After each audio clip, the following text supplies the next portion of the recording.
Alrighty. Welcome back to the Movie World Marathon. I'm Ooh. Andrew. And I'm Mac.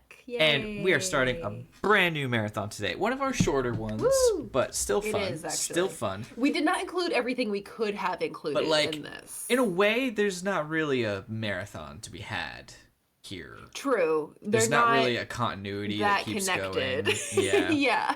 Yeah. This would be a marathon of the same thing over and over and over and over and over again, which one day we will do. Yeah, actually, it But is kind of like that. yeah, but like we're on the basically a Wizard of Oz marathon in preparation for Wicked for Good.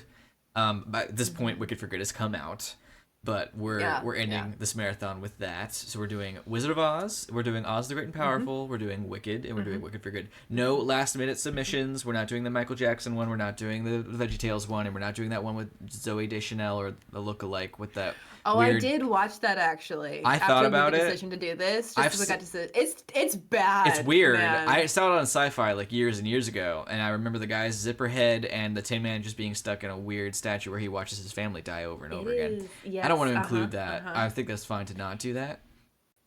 It's bad. I watched it because I was curious because Uh-huh. of this marathon. Uh-huh. Not as a part of it, just because I knew we were doing this. Yeah. I watched the whole thing. Oh I my watched god.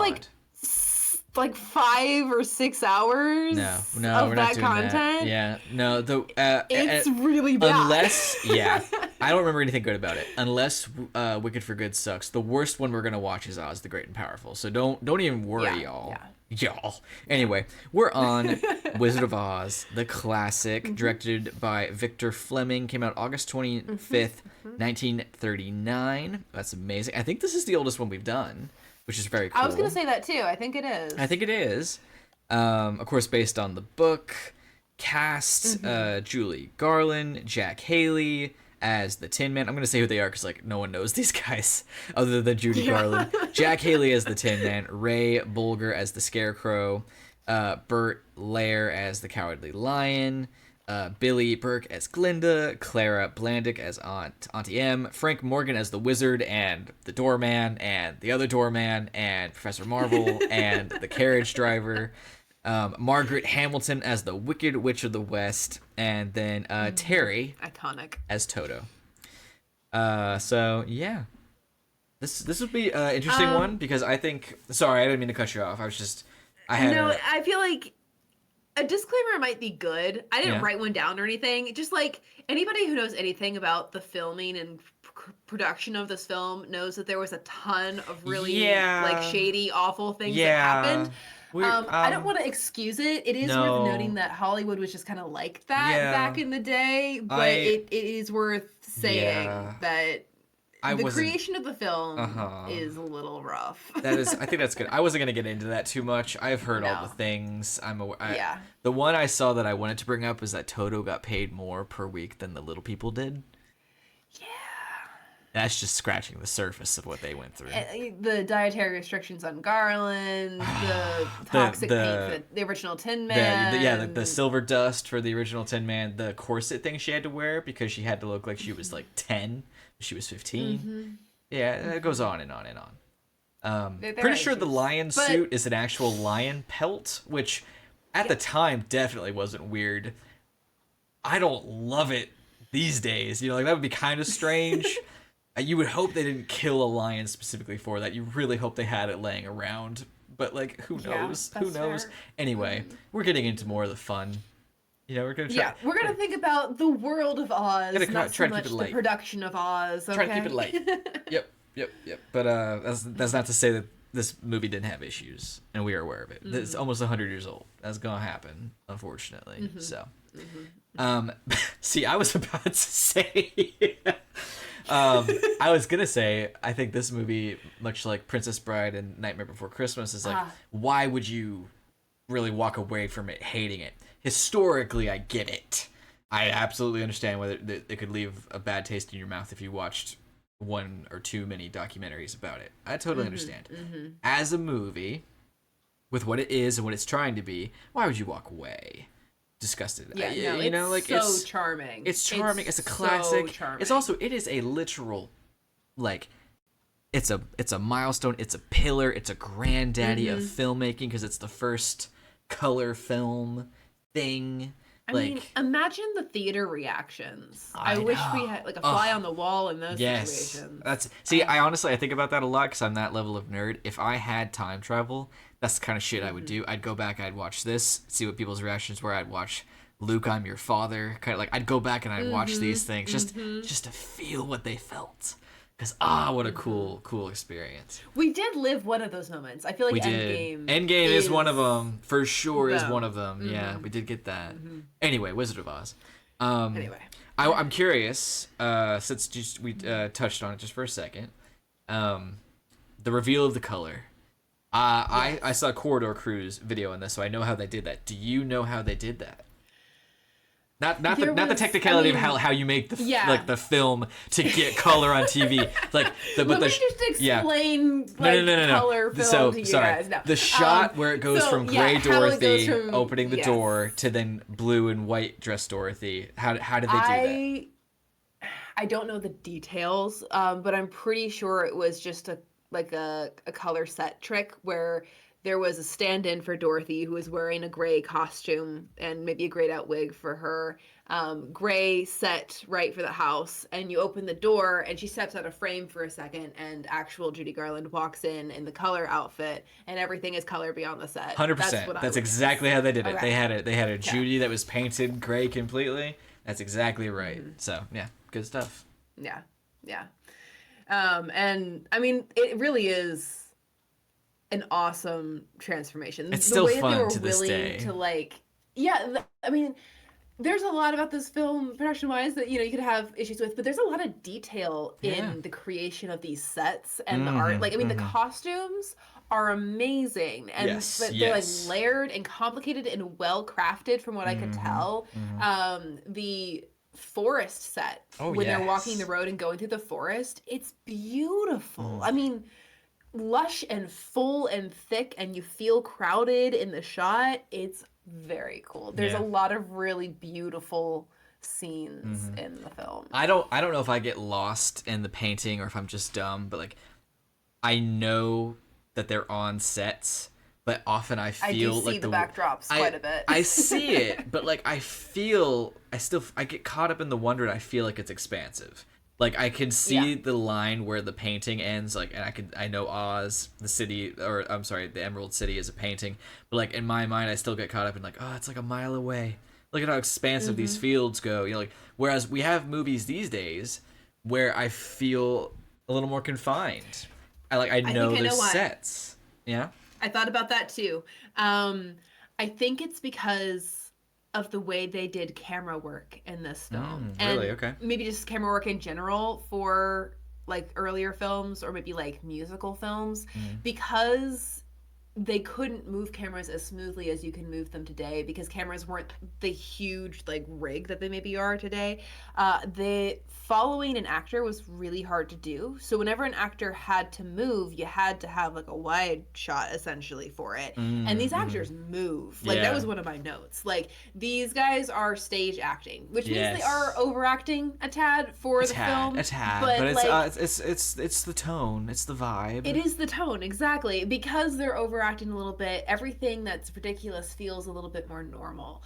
And like particularly I think of the Scarecrow and the way that he just kind of like collapses all the time, and the way that he's constantly moving through the scene, like there's the only way for him to have that aspect of the character is if the camera can capture it, and the camera can only capture it if the camera allows some space to move. Instead of having like a tiny little like backdrop where if the actor moves their head you'll see the edge of the scene, they have to build the full set. And because the full set is practical and built, the actors can use it and move in it. They have permission that makes sense to flow a little bit more naturally. Now, not everything, because the camera work is more natural. I feel like in the beginning there are a lot of really just square, dead-on shots that to me feel like it's a moving photograph rather than like a camera work that brings me into the scene that we get a little bit more in the modern age. But in general, because of the camera work for this film, I feel like those actors move a lot more than the actors we currently have. We do constant like body shots and then cut into the face, and then body shots and then cut into the face. This one is way more like the acting is happening at large, and we do get close-up shots, but it's a little bit more sparingly. They do things in larger chunks over the course of the film. Yeah. And I think that impacts the way that we feel about the world they're in, because the actors are able to move in the world. We feel like there is more space in the world. I think that makes sense. I never really thought of it like that, and I like that. I also, you also, they have to overact because they're acted through all those costumes. So like we got to get a lot of the physicality of it. It's otherwise you'll get buried. Well, and it really makes their characters too. Like the idea of the Scarecrow falling because he doesn't really have like a bone structure. The Tin Man's rough, like rusty movements. The Cowardly Lion kind of emphasizing the anxiety by constantly pulling on his tail. Like they it's all pretty basic stuff, if you want to say basic in terms of like how do you convey that you're a Tin Man. Well, but it's stuff that you won't always see in movies even today, so agreed. Credit and they where really credit is commit due. to it. So it's nice. They're not afraid of going too far with that kind of acting bit, and I feel like a lot of stuff today is like, make it more realistic. No one would actually do that in that situation. Try to be cooler, you know. And in this one, it's very much just do what the character would do, to the point of maybe absurdity, but everything else is kind of absurd too, so it doesn't really matter. I like that a lot. Yeah, I dig that. I think sometimes I like when they go make it realer, but like not in, I don't know how to say it the right way. Like realer in that you look at Scarecrow and one leg is like way thinner than the other. He's still standing, and maybe it doesn't cause an issue with but like stuffing a Scarecrow, it's uneven. You know what I mean? Like I like when people think of it that way, but they don't think about like, oh, the physics of an actual Scarecrow walking wouldn't look like that. Like I'm not worried about that. But for me, also just off the top of my head, like the seams that show the most are Tin Man's gloves. they're so rubbery. It can't be helped. But like the makeup is great. The costumes, like you said, are amazing. Lions is a little. There's no way around it. That's that's how you gotta do a lion. So fine. But Scarecrow's face is awesome, and the costume is great, and Tin Man's body is awesome. But then he's got these big old rubber gloves, and it's just I don't like them. But like, there's nothing to do. They do a good job of kind of hiding them in the shots. They do. But the one time where he just kind of stands and sings for a bit, he like temples his fingers in front of him, and his pinkies just kind of like flop around because he can't move them that well. We could give him a pass since it's 1939, but yes. Also, I think we've definitely talked about it on the marathons at this point. I hate musicals. It doesn't even register for this movie, like at all. Like really, not even. There's a lot of music in I know, this. but it's one of those ones where it's established really early on, and then the world is at least or at best a world of magical lunacy, like Wizard of Oz, but healthier. Even though it's based on a lot of more real. Did you mean? I'm sorry, Alice in Wonderland. Yes, yeah. I did mean Alice in Wonderland. So, the music existing in here it works. You know, the rules are different, so it doesn't. How do you feel about Somewhere Over the Rainbow? Because we immediately start with this weird little child, and it's pretty quick into the magic. I think it's fine. I think it also helps that Over the Rainbow is the best song of all of them. Like it's you knock us out of the park with that right away. Yes, it is. Yeah. It's also it's not a musical number. It is she's singing. Just a girl singing. Like if you wanted to play with the suspension of disbelief, which you don't even have to, but if you wanted to, you could think she's singing to herself. She's thinking it. Like the guy doesn't hop out of the pigsty and start singing, and the horse doesn't kick out of the barn and start singing. But like once the Munchkins are doing that, and when the Scarecrow's doing that, and once the Emerald City people are doing it, that's fine. That could just be how the World of Oz works. Like, it doesn't register at all for me. I love the songs throughout all of it. Scarecrow's is great. Tin Man's is great. I fast forwarded through Lion's second one this time just because I really don't care. But it's fine. Oh my gosh, that's crazy. That's my least favorite part of the film. I can't stand that song. It's weird. I don't get it. and I don't I love don't it. understand why it's there. It's I don't just, know. I don't like. It's almost like I oh don't no, know. we put in the contract this guy had to have 2 I solo guess songs. We because gotta put something in there. he already had one. I don't know if that's the If situation or not, but I it sucks, and there's no king reason for him to of be the singing. forest. Like I don't. I don't know. I've I honestly am never liked that. amused. Yeah, I am amused by the way they use the props and the world around him to Sure. create Yeah. like, Yeah. a sort Yeah. of crown. Like that's genuinely entertaining. But the song itself is irritating, I and it just don't doesn't get really it. belong in the story. I'm like, I don't know why we're singing this. Yeah. None of us are trying to be king. Mm-hmm. Being king doesn't make you more brave. Right. Being brave doesn't make you king. Uh-huh. Are we doing this because the lion is supposed to be like king of the jungle? But I like that's guess. not the focus of the story. No. I don't get it. I It'd don't be either. like if the Scarecrow had a song about learning how to fly a plane. There's just no reason. I mean, yeah. So yeah, it's not my favorite. I did fast forward through that this time because I was low on time. But all the other ones I love, and honestly, I think it helps with again the suspension of disbelief that the witch doesn't have a musical number, nor does the wizard. And the wizard was going to, and they decided not to. I think that adds to the believability of the unbelievability of a musical world, and I like it. The closest thing we get are that her they're guards have a song, but they she doesn't have a song. It's like a marching chant, though.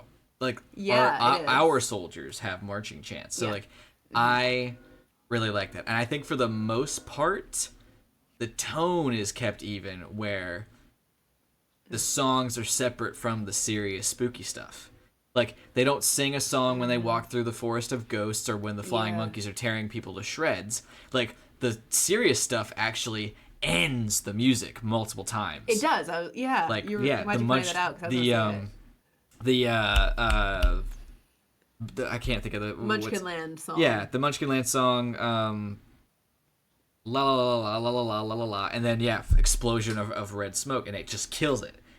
Record scratch. Like, I think that's really good. I think that works, and I dig that. And I wish more musicals would follow suit. And maybe they do, and I don't watch a lot of them. But for me, it's never been a thing that I didn't like.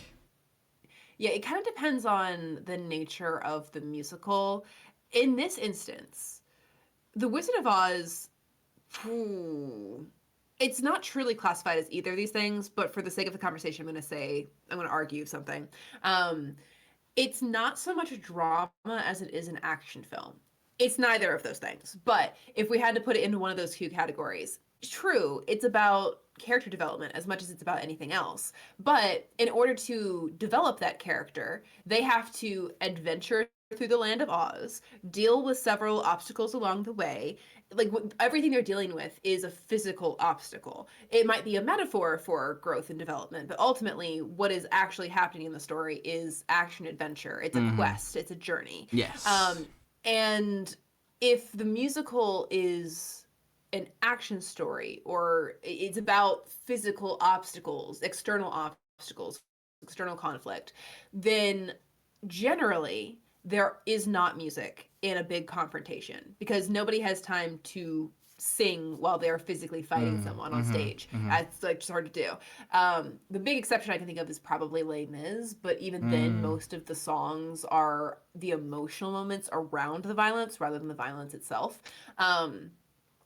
And when a story is more trauma driven, there is more likely than not to be a song in the big climax of the moment because it's about the emotions of the characters and their relationship in that moment. The most interesting nuance I could bring into this is the musical Heathers, which I don't think you're familiar with. I've seen it. But okay. Oh, you have? Okay. The main, like, the climax of that film is that someone brings a bomb into a school. And it's the main character diffuses the situation by manipulating her relationship with the character who's done that. And it is a song, but that's because she's using her relationship rather than using her fists to handle the problem. So it's a really interesting point that, I mean, I don't know how much you know about musical theater, but I think you're right in the sense that most people tend to agree action sequences, action conflict should not have singing on top of it, but emotional growth or emotional conflict should have singing on top of it. That tends to be a general rule of thumb. I see that. Cool. Yeah, I don't know if a lot of musicals do that though, because they always bother me. So, movie musicals don't always do what they should do. It's true. It's true. Interesting. And it's because musical is an awkward genre for film, I think, in general. A lot of The Wizard of Oz feels like a stage production. Yeah, I mean, it's very much beautiful, so. Yeah. and they do a lot of camera tricks. Like, the special effects they do, obviously they're dated at this point, but they hold up good fairly within well. the world I mean, that yeah, they've just created. like what we're doing. Like the trees look good. The subtle cut between Tin Man starting to lean, so it cuts back to the Scarecrow and Dorothy running up to him to help. So that in that cut, they've, not nailed his feet up, but they've attached his feet down so he can lean all that extra way. Like, it works really well.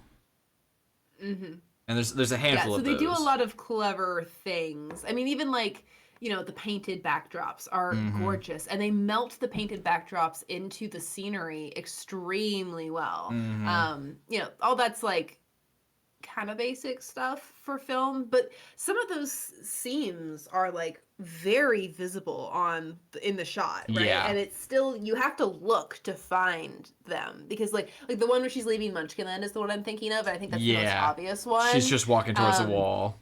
Yeah, you can see the bit of shadow between the wall and the floor. Yeah. But you do have to look for it. Like, if you just glance at it, you don't see it. And people of the time, I don't think, knew to look for it. So definitely not. I'm trying to imagine it with their eyes. Their ability to create Oz in the set, in production, is amazing. It looks really good. Yeah, totally agree. The music is good. You were on that note before I got us really sidetracked. No, you're good. The music is great. Like, the only song I don't like is that extra lion one that we don't need. All the other ones are fun. I like the sentiment of each. I think it's also important that they're short. Yeah, they're little character introductions. Yeah, Somewhere Over the Rainbow. I also love that Somewhere Over the Rainbow, I mean, obviously this is super intentional, but like the fact that Dorothy expresses a dream about traveling somewhere over the rainbow, and then she goes, arguably in a dream, to a land full of color is a really thoughtful element to include. It's not just like this sort of beautiful symbolic thing of like beautiful thing in the distance. It's like literal stepped into a rainbow kind of adventure. It's good foreshadowing for those people who didn't see a trailer or know what the movie was about and just wanted to walk into the theater that day. Can you imagine? I have no idea what's about to happen. I don't know if this is a controversial choice or not. I love that they changed her slippers from silver to red. I don't really have an opinion on it. I mean, the red looks really great, and I think it helps with color theory, I like it. because she's got a blue dress, red shoes, and the yellow brick road. I haven't read any of the books, so I really don't have an opinion. Silver slippers sound cool, but yeah, I shouldn't over introduce this because I've not backed it up, but I've read a lot about how there are people out there who read the original Wizard of Oz books as almost like a political financial critique. I've heard bits of this. They talk about how, basically like the yellow brick road is the golden standard and her shoes are silver because they were floating the idea about the silver standard. And then there's like a wizard Oz who refers to is lying something. to you. And yeah, like there's a lot of really odd matchups that at first, when I first heard that, I was like, that's ridiculous. That's just someone just stretching things, right? But there are actually a lot of elements in the original story that actually maybe do line up with that idea. So it could be totally legit. But in that logic, in that kind of story, of course you want the shoes to be silver because that's a part of the like analogy that you're setting up. But we clearly aren't focusing on... We're not heavily focusing on the political themes in the movie, right? No, we're not. And silver shoes on that yellow road would have absolutely been lost to the camera. Whereas the ruby shoes stand out wonderfully well in every environment she's put in. Yeah, they sparkle. And that's a really, really good detail. Yeah. Yeah, I mean, they stand up against the green, they stand up against the yellow, they stand up against like the grays of the witch's castle, like the blue of her dress. It's a fun bonus as well with like emerald and ruby, instead of silver and Right. emerald. Like it's it works. That being said though, I am excited that Dorothy in Wicked for Good has the silver slippers. I like that we get to see Yes, both agreed. in two really big Oz inspired movies. So that'll be cool. That'll be cool. The Silver Slippers, their interpretation for the For Good movie is a really cool interpretation. It's almost like a Cinderella slipper sort of idea with the. And the political commentary is a lot more front and center in the Wicked movies. So more power to you. Speaking of that, real quick, just for a second, I have always thought it was kind of funny during the Ding Dong, the Witch is Dead song, when they get to the part, wake up, you sleepyhead, rub your eyes, get out of bed, and there's a handful of munchkins who are still sleeping. I just, that point of view of waking up and finding out, for one, there's a party going on that you're late to because a tyrannical, dictatorish ruler whose face is that of a secondary color has died. Oh my god, the glee. I would love to experience that. Honestly. The glee. The glee. Yeah. Yeah. No, I was realizing, maybe for the first time since I've watched this as a kid, just how crazy Dorothy's experience in Oz is. Like, girl gets knocked out by a tornado hitting her window, wakes up, sees her neighborhood enemy turn into a witch, walks out into a world full of color, realizes that her accidental arrival in this magical land has killed public enemy number 2, and is immediately congratulated on it by a bunch of munchkins who, like, word for word, you killed her so completely that we thank you very sweetly. Heck yeah. And hand her flowers and a lollipop and say, you, teenage girl who randomly fell into our world, you took out public enemy number 2. We love you. Yep, Your thanks. instant deadly appearance is the thing we have been dreaming of for years. You're in the Hall of Fame. And then she has to spend the rest of the film trying to live up to that. She has to intentionally try to get rid of the Wicked Witch of the West.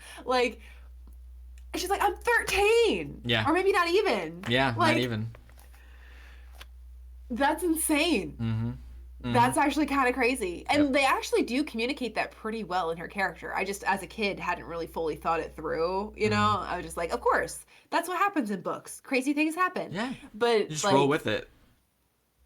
Dorothy, very much in the story, she's like, I guess I don't have really much of a choice. I guess I'm just going to go ahead and do what I've been told and hope for the best, even though why you think I'd be able to take down the Wicked Witch of the West when you haven't is a crazy question. Yeah. Yeah, that's all right. She didn't have to worry about it. It was easy in the end. True. A little bit of kindness melts the Wicked Witch. Just a bit. Let's see, just for a second, Munchkin Land. They're doing great work. Hate that they were mistreated. Costumes are great. Songs are great. I read on IMDb a lot of them were from Germany, and so they used the opportunity to travel to the United States and then stay to escape Nazis, because a lot of them were Jewish. So seriously, good for them. Seriously good for them. I've always thought it was gross how the Wicked Witch of the East's feet curl in after the shoes disappear. That makes me super uncomfy. I don't like it. I don't like it at all. I love it. Oh, it's terrible. Such a great effect. Have you heard the Stripy story? Socks too. Yeah, Oh, of course. beautiful. Yes. Have you heard the story of what happens to Wicked Witch of the West when she drops down in the flames? Yep, that was rough. Gets her face all burned up. She lived, but like that sucks. Yeah. Glinda. I always go back and forth on Glinda. Can't tell if Glinda is like a super cool fairy godmother style, watching over you the whole time, or if you were just Or a master real manipulator. pain in the neck, lady. You kind of suck in all the movies I kind you're of agree. If you look at her through the eyes of like she's a character in the child's book and she's the mentor in the children's story, right? Then the things that she does make sense. If you look at the reality of the situation in which she shows up, asks the young girl if she's good or evil, immediately connects that with the way that she looks, congratulates her on murdering someone. Again, accidental, but that's essentially what she's saying. It's like, your rival killed a witch, and we love you for that. Again, crazy. And then says, you have the ability to go home. In her head, she's like, this girl has the ability to go home, but I'm going to send her on a quest first. Yeah. And has her walk around the countryside on her own for days, 4 allows days. her to be sent to the Wicked Witch. Uh-huh. That's bad. Yeah. That's actually bad. That's actually really bad. Yeah. We were able to help when the Wicked Witch grew flowers, but when Dorothy is kidnapped and being flown through the air by the flying monkeys, Glinda is nowhere to be found. Quick note on the flowers. I love narratively that they remember that the Scarecrow and the Tin Man wouldn't breathe. Me and too. Wouldn't fall I've always really it. dug that detail. That is immediately followed up by I hate that they used asbestos for the snow. Yeah, that because they were all breathing in actuality, guys. Yep. But no, I genuinely like that detail that they don't have those two fall asleep. It really works. Like, that's good thinking for 1939. So, yeah. Yeah. And, like, world building and stuff. Like, I mean, Oz is very Wonderland-like in certain ways, but Wonderland is, like, fully metaphor. Nothing about it is supposed to be practical or real. Whereas Oz is meant to be, I think, a little bit more real. Now, you can argue whether or not we are meant to interpret Dorothy going to Oz as a dream that she has, or if it actually genuinely happened and she just wakes up and remembers it as a dream and there's some sort of like weird dimensional travel happening to explain the time difference. But I think Oz is meant to be taken as a dimension that actually exists, at least in the books.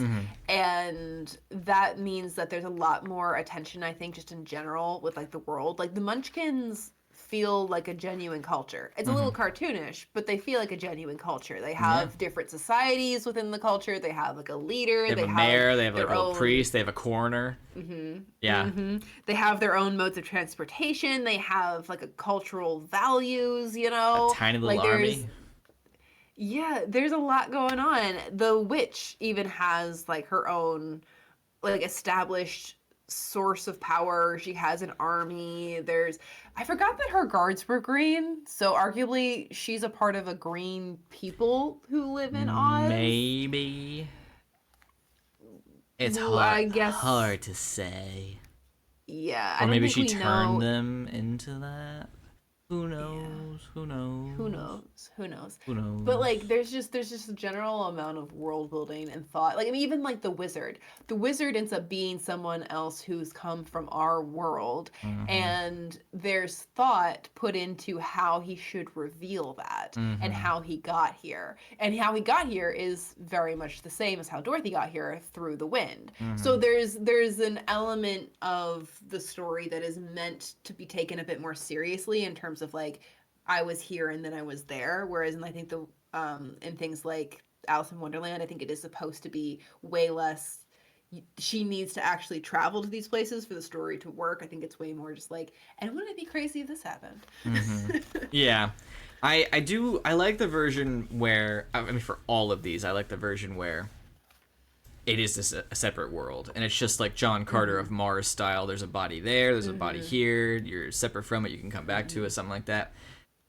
Because there's apparently for the movie, the camera after she wakes up and talks to everyone cuts down and the ruby slippers are under her bed, but I didn't see that. It's like it's not a typical version. Like it's it only happens sometimes. It's like a rare cut, so I don't know if it's actually canon or not in the movie, but they did film it. It does exist out there somewhere. That's not an urban myth, I think.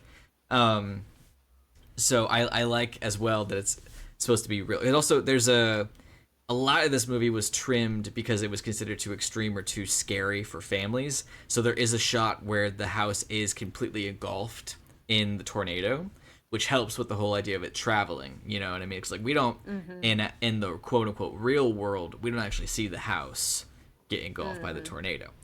So there's that to consider as well, which I think is very fun. Yeah. I've also my VHS tape that I had of Wizard of Oz, the end of it had special features, and it talked about how they did certain things. The way they filmed the house landing on the camera is so simple, and yet I love it so much. They just made a model house, took it up to the top of a building, like, and then looked down and dropped it, and then did it backwards. Oh, okay. It makes so much sense. Oh, and it backwards. And then it quote unquote lands on the camera, but it doesn't. It's so simple, but I love it. Yeah. Right? That's like, really oh, cool. I That's love really it. Cool. Yeah. Problem solving special effects are so fun to think about. Like, obviously we have CGI, and CGI is like more believable in a way that other stuff never has been, but creating trickery for storytelling is an old tradition, and I think it speaks to wit and cleverness in a way that just sort of like writing a program doesn't. That's really that sounds really tough on CGI. CGI is an art, don't get me wrong. But I think that there's something fun about the sort of practical solutions that you come up with in film that you don't have with CG. I think a really good example of that, rant wise, that we don't have to get into right now because it's not for this conversation, are werewolf transformations. Because some of the best werewolf transformations are practical, but then the really good ones, CGI wise, do things that practical can't do. And it's an example of like, you could either make this dumb and lazy, or you can do that extra mile. You can take that extra step and show us what you can't show practically. And I think werewolf transformations illustrate that really, really well. Anyway, Wizard of Oz. My favorite is the Scarecrow. It might be cliche, but it just is. He's the best. I love him. I love his song the most. I love his character the most. And honestly, and it falls in level of interest as we go on. The Tin Man is fine. I could really, I could do with or without the lion. I enjoyed the Tin Man quite a bit, but he has less personality than the Scarecrow, I think. And the lion, I find him endearing sometimes and annoying other times. I find him funny sometimes. I kind of go back and forth on him. See, this is one of my genuine issues with Wizard of Oz. I don't like that the Scarecrow is clearly intelligent. He's coming up with ideas. He's coming up with plans. They're not subtle about it. There's like a message here that is a little more subtle later, that what you're looking for is what you already have. The wizard doesn't even say that, though. But the movie, I think, is illustrating that. The Tin Man is the most emotional, not even in a dumb way. He has a big heart, and so things move him. But the lion cries like 5 times in the film. But the lion isn't courageous, and that bothers me. I wish there were examples of his fear being shallow, cliche, and then when Dorothy is in need of help, he takes action, which he just doesn't. And I think it's a little bit unfortunate, because there's the Scarecrow. I've always wondered what this is too. The Scarecrow's like, I've got an idea how to get in there, and you're gonna lead us. And he almost looks like he's gonna be like, I'll do it for Dorothy, but then he turns around and wants to leave. We never find out what that plan is, because they get ambushed by the guards and they use that to get in. So it's like, what was your idea where the lion was gonna lead you into the castle? We never find out.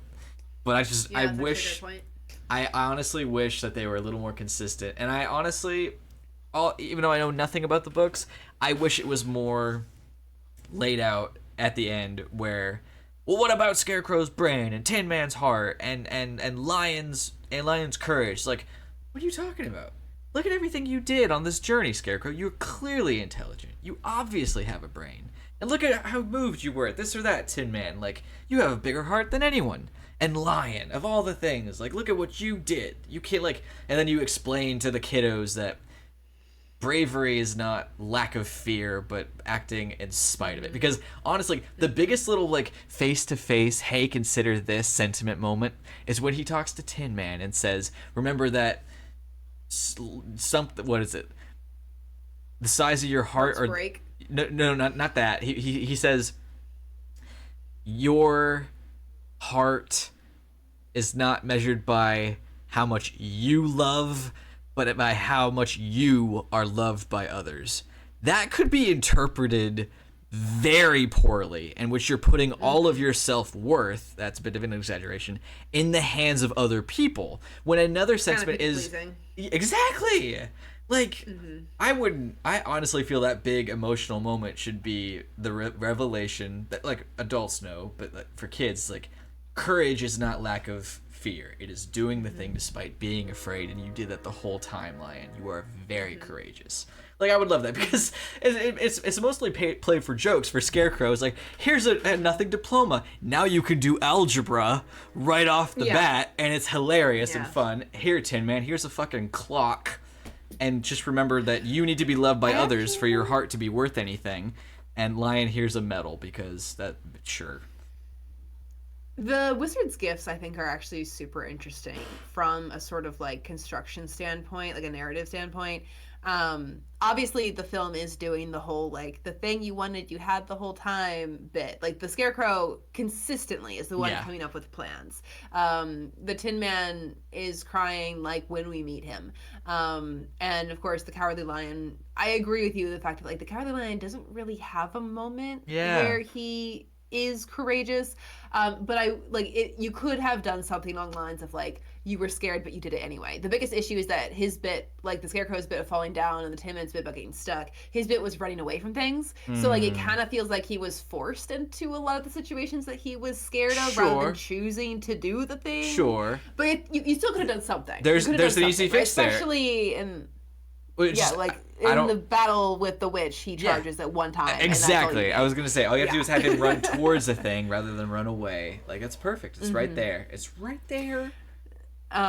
So that feels like maybe just a bit of a miss, and like maybe they just like forgot to film it. I don't know. But I liked that rather than very directly and sagely pointing out that they kind of already had the things that they wanted, the wizard did a very like con man human thing that almost became a bit of a critique where he was like, we don't, where I come from, there isn't really one person who has a bigger brain than anybody else, but there are those who have a piece of paper that say they know stuff. Here's a piece of paper that says you know stuff, which is a kind of funny way to phrase that, right? And then same thing with like the heart being like, a testimonial. Your expression of emotions is a little bit sort of for show, but how other people feel about you is what really speaks to your relationships or whatever, right? And the metal one is really funny. He's like, everyone, where I come from, people reach into their closet and dust off their courage and parade down Main Street. And, so I don't feel like any of that is necessarily being overly critical of maybe academia or military, but in general, it does kind of have like some of this is a bit for show. And we're acknowledging that what we value and put high substance on in our society has a little bit of pageantry to it, in the same way that a con man has a pageantry. But I think it's also really important that the con man is not portrayed as just a straight up trickster in The Wizard of Oz. Like, yeah, he's a trickster, but the first time we meet him, he tricks Dorothy into realizing how good her life is and that she wants to go back to her family, So, like, the scene with Professor Marvel or whatever his name is, he's lying to her the whole time, and it's important that the audience catches the fact that he's lying to her the whole time. He's, like, peeking in her basket, taking a look at the photos, saying things that are general until he gets a positive reaction from her, and then sticking with it like, I knew it was going to be that.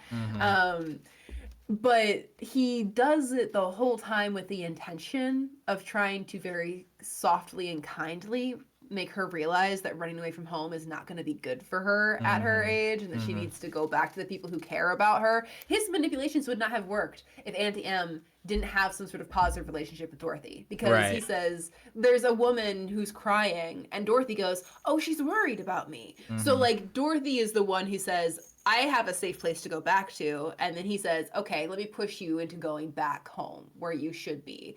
And so his trickery and his sort of like lies have a positive effect on the world. So you carry that into the Wizard of Oz, and you can assume that the wizard, while being a con man and not being all as great and as powerful as he says he is still very effectively trying to help.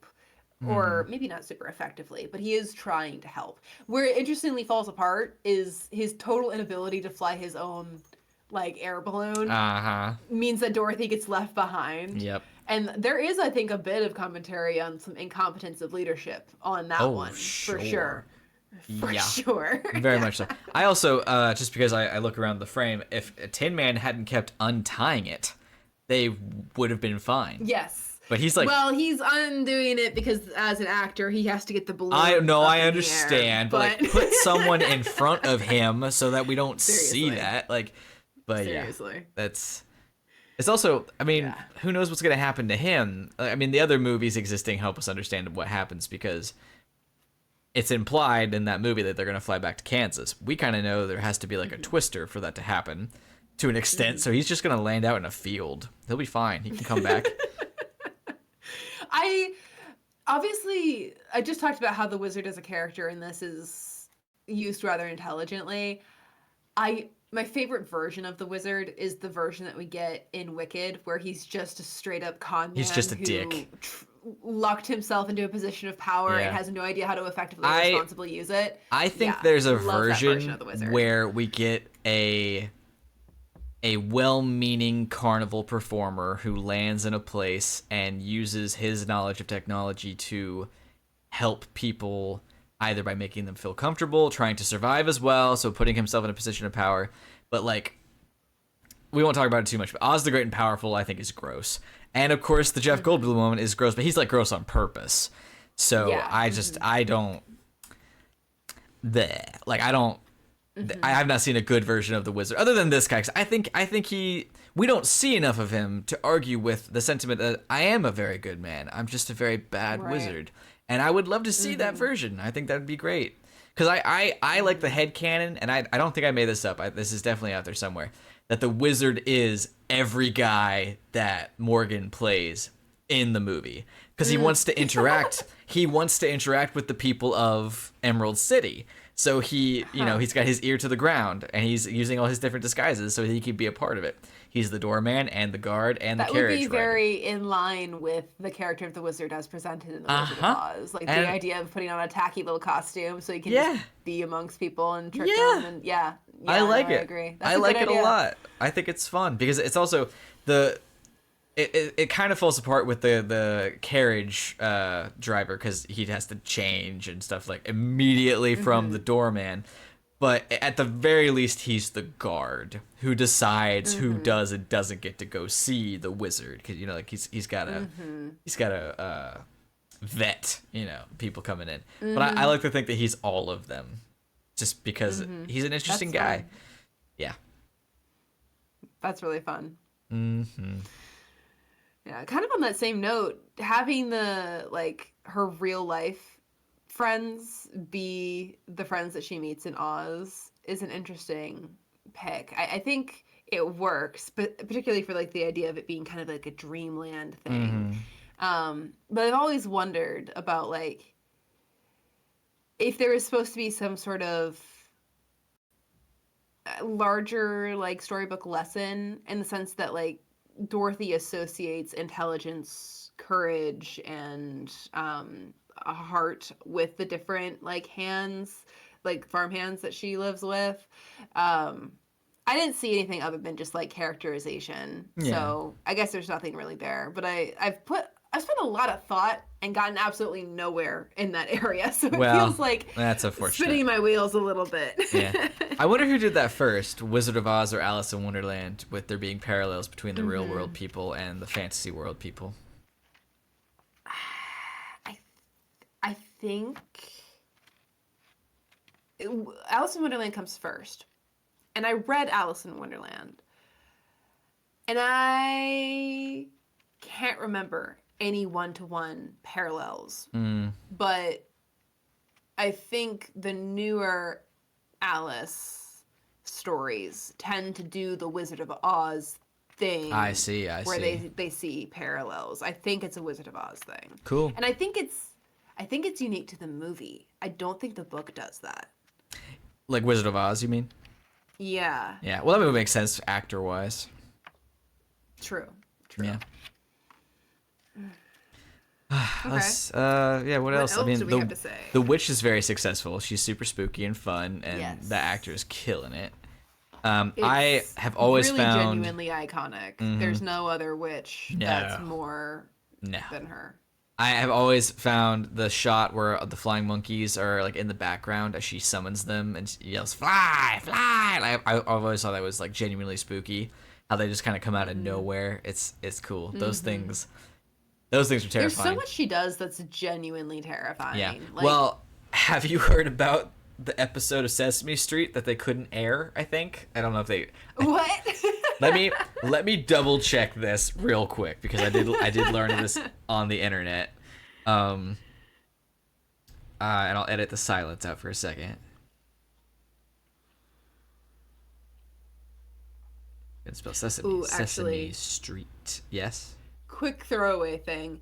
The whole bit about Toto being like a ferocious dog that bit Mrs. Gulch is genuinely hilarious when in that exact scene that poor show dog is being thrown around and Yeah. has like he's so patient with it. He's like, and now I'm being tossed this way, and now I'm being pulled that way, and now someone is clutching me too close to their chest, but I don't care. This is fine. I'll get a treat later. And then the idea that he's like currently like the sheriff has issued a warrant to kill him because he's so ferocious. Mm-hmm. It's really funny in the scene to compare the actual behavior of the dog versus like what the dog's reputation apparently is. Yeah.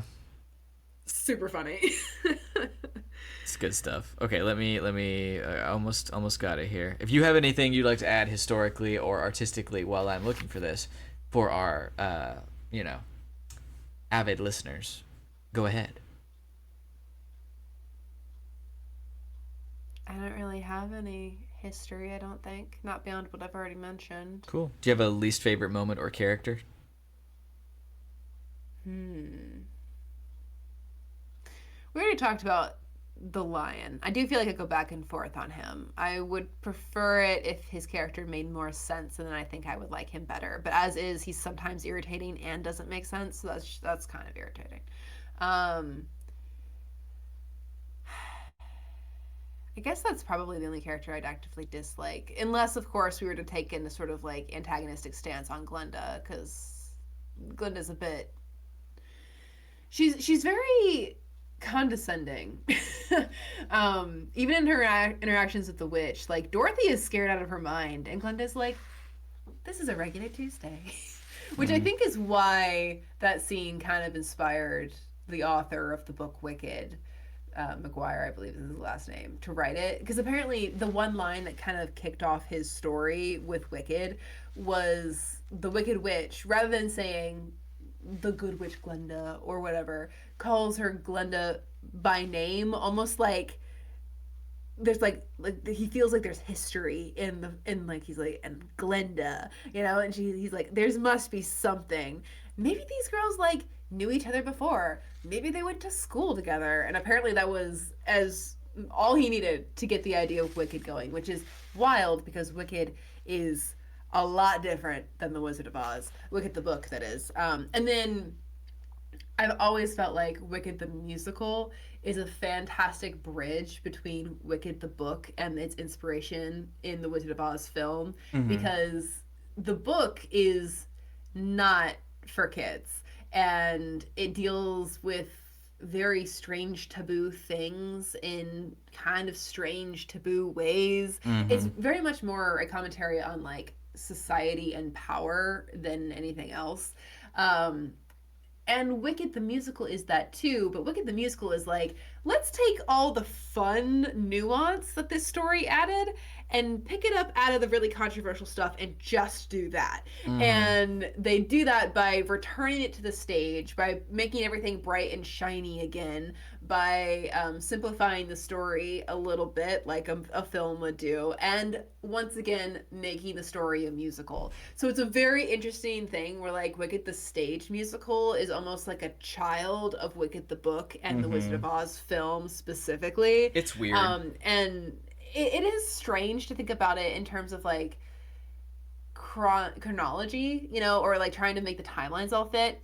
But if you like this, it's one of the few situations where it almost feels like a myth that's been retold from multiple different angles, Mm-hmm. and who knows what the truth is, but they all have themes of like power and growth and relationship in a way that makes them all connected. Like, even though they all have very different tones, even though their continuities don't match, they all seem to be asking similar questions, and they're all taking place within what they say is the same world. So it's a very interesting group of texts to consider from an intertextuality standpoint.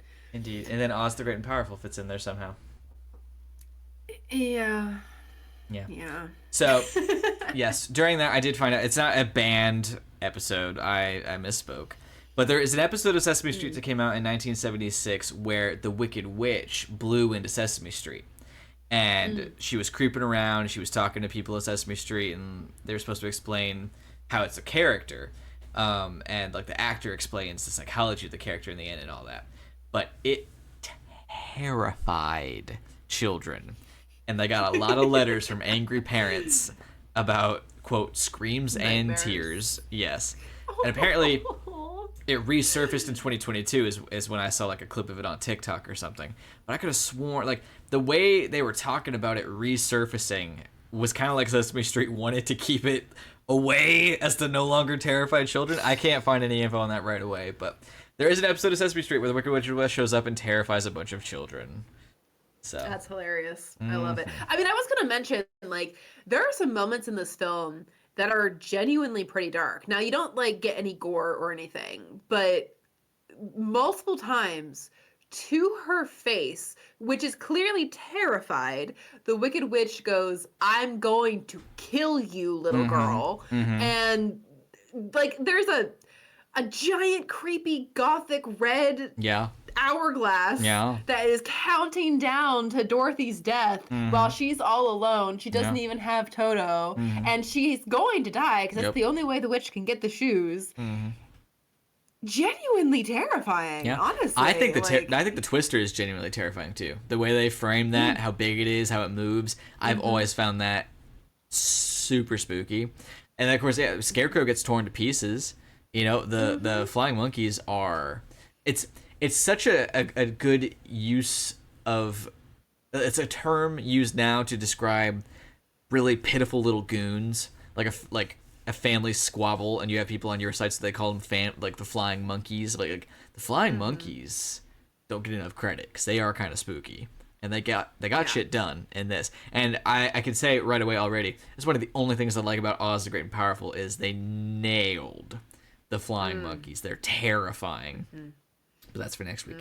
So yeah, there's some good spooky stuff, and they did have to pull it back a little bit here and there for different aspects of this movie. So they knew what they were doing. How do you feel about when Dorothy sees Auntie M in the crystal ball that is black and white?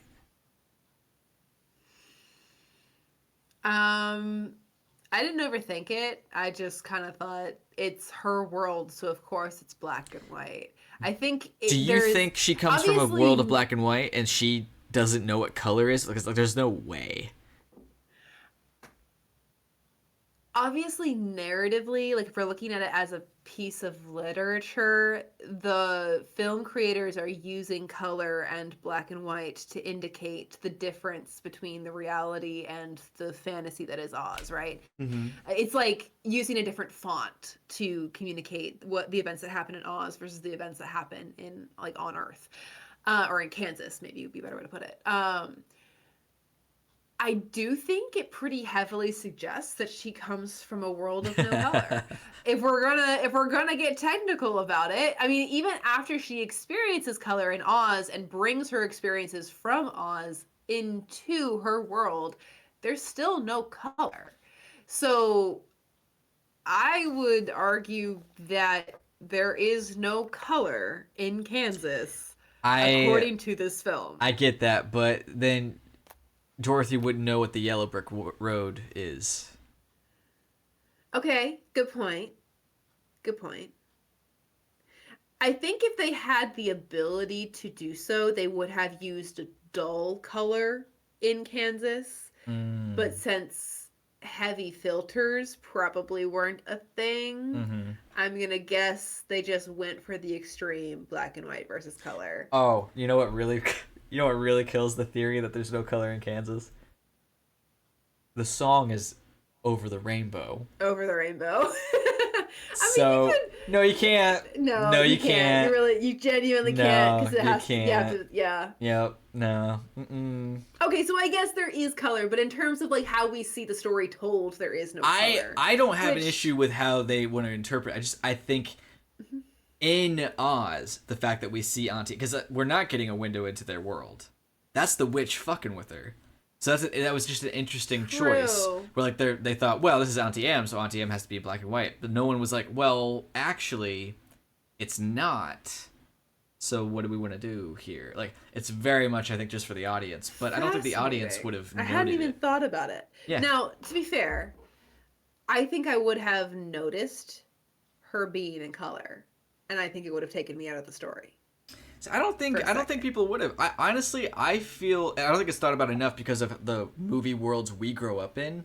But honestly, them going back to black and white when Dorothy wakes up, I think would be not jarring. That's too strong a word, but more like a, well, wait, what are we doing? Because we see the outside of the house in Munchkinland and it's in color. So it's kind of presented because of the historical significance in TV and movies that like this is what we're doing now. The film honestly doesn't get as much props, I think, from sure from other movie people it does. The fact that they're actually utilizing black and white as well as color to separate the worlds. I've never thought about it in that regard until now. So, interesting things all around. Next to that, I'm curious as to your thoughts on the subtle fourth wall break question mark that they have in this movie. I don't really know what to call it. It's not really a fourth wall break, but it's like meta awareness that's strange. It doesn't hurt anything, but during it's mostly during the song To Emerald City, backup singers start singing and all of the characters clock it. They're like, what is that? Oh, that's lovely. And they start dancing to it. And I've always thought it was funny that they can hear disembodied voices The singing. choral. Yeah, it's like some meta awareness that like doesn't hurt anything, but I think it's interesting to see in a movie in the 30s. Yeah. Because that is a very, like, they wouldn't have had that music on set. So it's a very sort of, like, conscious decision to have the actors respond to it. Uh-huh. Interesting. The only thing I think is that that's Glinda talking to them somehow. Maybe. Yeah. But there's another one during Tin Man's song when the Juliet line plays and cuts him off. That one's just weird. Yeah, like that's just full meta disembodied voice awareness. It's like that happens twice in a movie in the 30s, which is just kind of fun. Yeah, no, it's people talk about fourth wall breaks as if they're a new fun modern fad. And while I would say that they are trendy in the modern era for films and just storytelling in general, I would not say that they are new. No, in fact, no. The idea of the fourth wall is actually what is relatively new. Yeah, theater back in the day was always a bit collaborative. Like, the reason Shakespeare has so many monologues, or soliloquies technically, is because it was a part of the show to open up to the audience and directly spell out what the character is thinking and feeling, so the audience is included in the drama playing out inside the character's head, as well as what's happening interpersonally between the characters on the stage. And only recently, well, recently is the wrong word, after a few phases of development, theater became a little bit more highbrow, a little bit more upper class, and the idea of like the idea was like you would just get it, like if the actor's doing their job, you'll understand everything and what's going on. And the fourth wall was kind of invented from that. I think it also happened when shows became a little bit more formalized, maybe the word. Plays used to be way more just kind of like, and here's what we're doing today, and here's what we'll do tomorrow. Or it would be like a traveling troupe that had like 5 shows, and they would go to different towns, and they would have the same show down, but you would see like a different play every time you went to go see a play. Now, plays are like these immortal things that casts get a turn at interpreting. And so fourth wall breaks are harder to do when the play is a solid object. True. Because fourth wall breaks are cultural, and if the people change, the joke doesn't land like it used to. Or if you're playing to if you design your fourth wall break for Broadway, but then you go on tour and you try to do it in some random Midwest city, it won't land the same way. So like I think the sort of like creation of the script as Bible for plays and theater maybe reduced fourth wall breaks and kind of reinforced the fourth wall a little bit. I don't know, interesting idea. I wonder what historians would have to say about that. Indeed. That's our time. That kind of stuck up on me, honestly. I didn't know Wizard of Oz would take up a whole episode, but tis a whale. Ooh, obviously. Okay. You know what? Real quick, yes. just before we go, because I feel like I need to say it. Okay. I love that Dorothy's character, even though she is kind of like a stereotypically like sweet girl, she has like a kind of almost like trigger where like her sense of justice kicks in real hard when somebody around her is mistreated, and then she like acts kind of impulsively and yet with a very strong sense of like righteousness. Like the story at no point chastises her for standing up for what's right. In fact, she gets a bit aggressive with Mrs. Gulch over Toto, and even though her guardians are kind of like, well, we have to do what the sheriff says. Hey, it's the law. They also very immediately go, we hate you, Miss Gulch, leave. So like they are supporting her even though they are technically not doing what she wants, right? And so like the story really uses Dorothy as the moral compass for the story, which is kind of a crazy choice because she's very intentionally just a little girl. But it is a very cool thing. Like she will kind of like gasp and scream and like run off to the side until somebody hurts the dog or attacks one of her friends, and all of a sudden she's up in arms taking action, and that's ultimately what wins the day too. Like Scarecrow's in trouble, she takes action to help her friend, ends up killing the witch. That said, we haven't solved the Mrs. Gulch problem when we get back to Kansas. We have not. You know, the headcanon is that the tornado killed her. And I'm okay with that. At least in my headcanon, the tornado killed her. Yeah. I mean, I think that works in the whole like thing they're setting up with like the tornado and Oz being somewhat real and somewhat not real. Yeah. You know? I mean, what if you die in Oz, do you die in real life? Because hers is the only Kansas equivalent that, you know, who she died. The witch died. So does that mean that Gulch died? I'm gonna say yes, it does. It means the Gulch died. I wonder how Dorothy feels about that. Anyway, probably Wizard fine. of Oz is That's a whale. It's That's incredibly us. charming. Yes, it's fun. This is gonna be I don't know what the graph would be called for this marathon because it's gonna start real good. It's gonna get real bad. It's gonna get real good again, and then hopefully it'll be good. But I don't know. So this will be fun. Yeah.